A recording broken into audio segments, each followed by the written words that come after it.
So let's just go ahead and jump in here. I want to start by talking a little bit about stimulus. I know last week there was that $3 trillion package that went through the House. You were not supportive of that. Walk me through your thinking.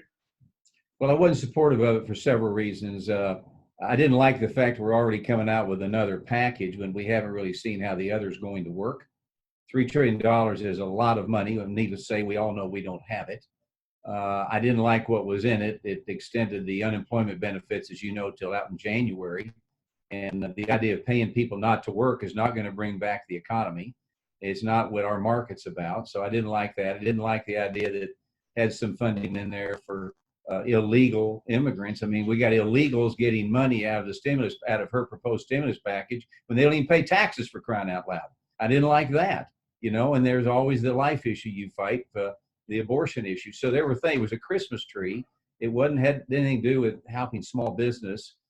So I just didn't vote for it. I want to see what the first tranches that we've passed look like and see how they're going, and they're actually going pretty good. It did provide for another additional distribution, direct stimulus payment to American taxpayers. Is that something you'd be supportive of in a different bill if one were to surface? Well, I'm a Main Street, as you know, I'm a business owner. I'm a Main Street guy. I get it. And we needed to put money in the system. I'm a big worrier about the debt that we have, but we needed to put this money in the system to get these small businesses going so we can hire their folks and get the economy going in. So I supported that, but there's a point of no return. See, here's the deal. The private sector can get us out of this mess if we just let them go to work and put people to work. There's money in the system. There's low interest rates. So it's set up to be successful. But we don't need to be doing things like we talked about, paying people not to work. So if we can come up with a package that goes right to the heart of small business, right to the heart of employers, that affects employees, I'm going to take a look at it. But right now, we've got a lot of money out there. Let's see how it works. We still haven't spent all the money on the second tranche. So we're already worried about a third, and we're tying things like I just talked about, payments to illegals, to a recovery. That's not going to recover anything when you have taxpayers paying for people that don't put anything in. Have you been satisfied with the federal leadership during the larger COVID-19 crisis? Well, this is something that we've never been through in our history, maybe 1918, 1919, but we've never been through anything like this. I think President Trump has led. I don't know what anybody else would have done any better. Hindsight is always, what do they say, 2020? But he had to dive into it immediately. I think he's done a good job. I think Secretary Mnuchin and his team at Treasury have done a good job in getting this money out. There's always rough edges to be improved, and we're always taking a look at ways to facilitate improvements. But I think we've had good leadership. The fact of the matter is, though, you've got two issues. You've got the safety and the well-being of American people, which we all want to make sure that happens.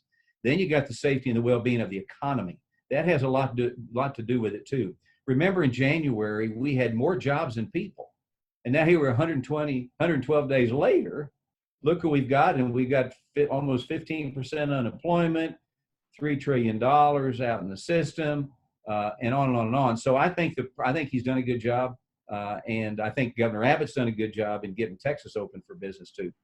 There's no blueprint on how to do this. We're making it up as we go. That was going to be my next question.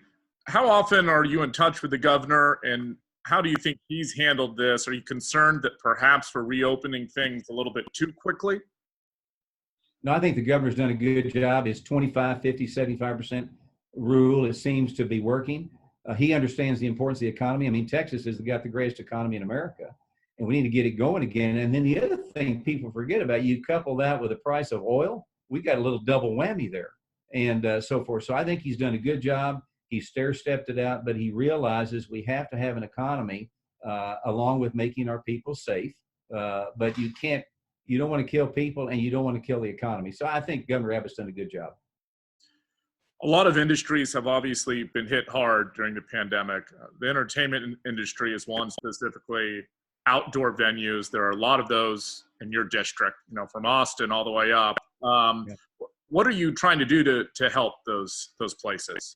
Well, you're exactly right. I mean, people, unless you in the world we are here in Texas with music and having Austin as the worldwide headquarters for music, you don't realize it's a huge industry and one that brings a lot of money into our state and creates a lot of jobs. And we've got a bill out there, a bipartisan bill, with my colleague from Kansas City, Congressman Cleaver, that it's a letter. Actually, it's not a bill. It's a letter that says we need to begin discussions on how we can fine tune this industry and get help to this industry.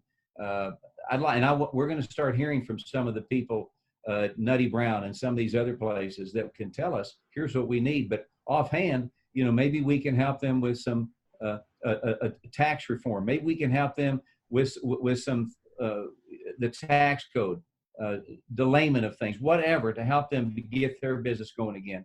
Because in many cases, they don't employ a lot of people, but they generate a lot of industry. Every ticket sold extrapolates to a lot of money in the state of Texas. So we need to do something to help our friends in this industry, and we're going to be moving forward on that and talking to them too to see what would best work. Another member of the Texas delegation, Representative Ratcliffe, he was approved today to be the next spy chief or director of national intelligence.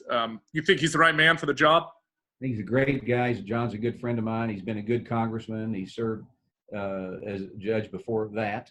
I think he's a good pick, and he went through confirmation and got voted out today. And I think he'll do a good job. He loves his country. He's loyal to his country first, and I think that's what you need. So I'm happy for him, but I'm happier for our country that he'll be involved as that. I just want to circle back really quickly to the idea of another stimulus package. I know the president and the Senate have both said this HEROES Act is pretty much dead on arrival in the Senate. If there is another, I guess, bipartisan solution that can be found, that's something that needs to happen soon, I would imagine. But I mean, here we are, we're going on week after week, and I think some people are kind of curious what a timetable might be for that.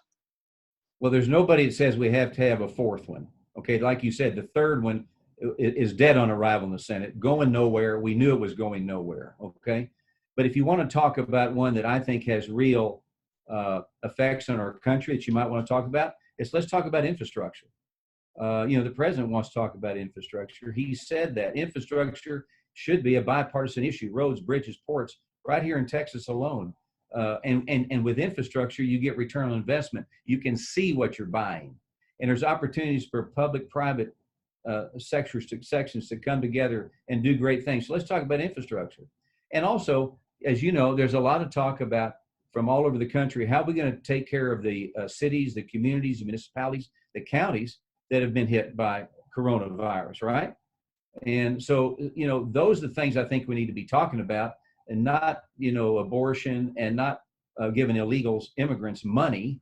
Okay, we need to talk about real things, which would be, I think, two things: infrastructure and seeing what kind of help we can give local communities to get them back on track from this devastation. Sure. And one final question. This isn't necessarily in your purview, but you're a Texan and you're a landowner, so I'm sure you have an opinion. Property taxes all over. Folks are just calling us like crazy about local property taxes. Yeah. What would your message be to appraisal districts around the state, especially when it comes to small businesses who may be facing an enormous tax bill now during this pandemic? Well, property taxes are a real issue in Texas, and I own property, as you said, like most small business owners. And you have to pay tax on what you own every year. That's kind of crazy. But we've got a situation in Texas where the property tax is a direct source of revenue.